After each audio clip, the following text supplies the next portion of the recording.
You ask Tiger to solve. This deals with linear equations with one unknown. The final result is x equals -17/4. Let's solve it step by step.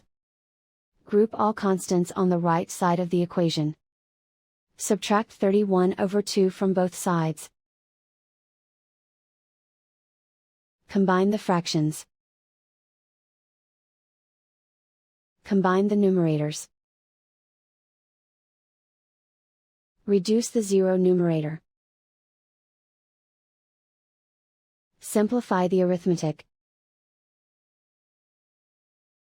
Convert the integer into a fraction. Combine the fractions.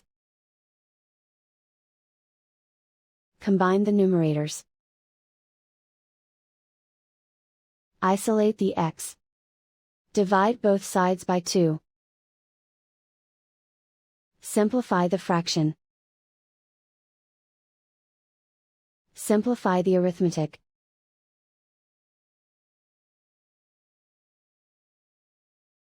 And so the final result is x equals -17/4.